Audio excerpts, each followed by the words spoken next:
Okay, we're on Nedarim. Listen, Perek Tet, Mishnah Dalet. Fourth Mishnah in the 9th chapter of Nedarim. We're talking about Ticha, Petach, or openings that a Chacham can give someone who is Matir Neder. So, in the last Mishnah, Rabbi Meir was talking about things that are like Nolad, but not Nolad, meaning if things had changed and a person didn't make an explicit Tanai in his Neder. So our Mishnah continues and talks about other things that Rabbi Meir felt were permitted as a petach. But Od Amar Rabbi Meir. Meir also said, you can do a petach from that which is written in the Torah. We have learned before that you're not allowed to. Rabbi Eliezer said, let's go back to the first Mishnah in the Torah. Okay? Rabbi Eliezer said, Potchin Adam bichvod avi v'imo. You can say, if you had known your parents would be so upset, then would you have made the neder? And the guy said, no. Then you could be, that's a petach, that's an opening. Chachamim said, no, that doesn't work.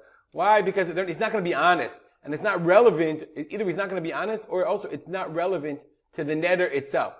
But here, Rabbi Meir says that in this case, if a person's neder violates or prevents him from keeping the Torah in some way, that's considered a petach. For Omrim Lo, he said, what does that mean? If you knew that by taking this neder, well, he didn't invite you to his son's wedding, so therefore you're going to say, I'm going to take a neder that he can't have enough from me. That's revenge. Lo tito kom v'lo tito. That's taking revenge. That's taking vengeance. That's getting back on somebody. Ve'al lo tisna et achicha b'levavecha. You're not allowed to hate your brother in your heart. Ve'ahavta l'reacha kamocha. Love your neighbor as you love yourself. Ve'chei achicha imach. And your brother should live with you. Okay? Or, shema ya'ani ve'enata yachol lefarneso. Maybe he becomes poor and now you can't support him. Your neighbor becomes poor, but you took a neder because of a stupid bar mitzvah.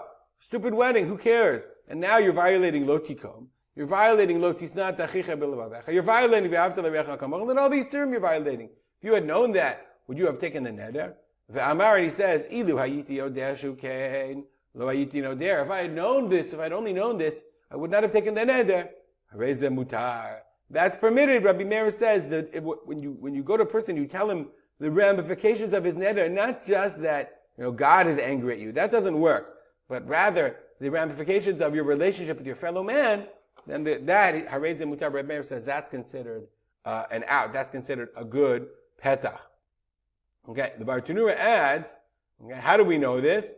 Okay, Hareze mutar achar sheyatenu chacham, after chacham is matir. V'chol mudar hana mechaveiro.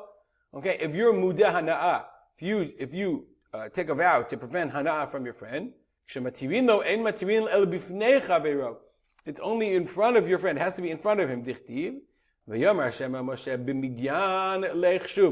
God is with Moshe at the sneh. Moshe says, okay, I'll save the Jewish people.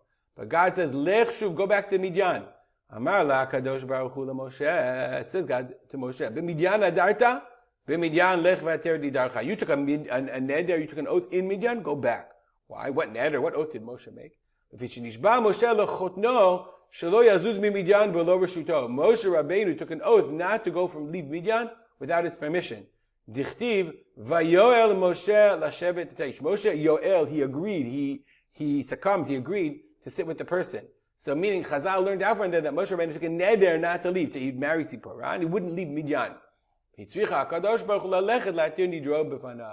And God required him to go and be matir neder and to annul his vow in Midian. So lech, go back. Lech shuv, go back to Midian.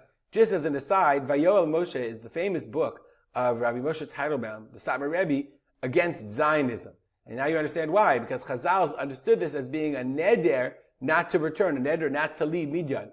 So too, the Satmar Rebbe understood that the Jewish people were prevented, had a neder not to return to Eretz Yisrael until the Mashiach comes. And that's why he named his book Vayoel Moshe, Rabbi Moshe Teitelbaum. But that's the subtle, what should we say, message behind his book, which many don't agree with. But you have to understand the meaning of the naming of the book. Stop here and dedicate our learning to the memory of my father, Harav Simcha ben Yitzchak Kalman. Have a good day.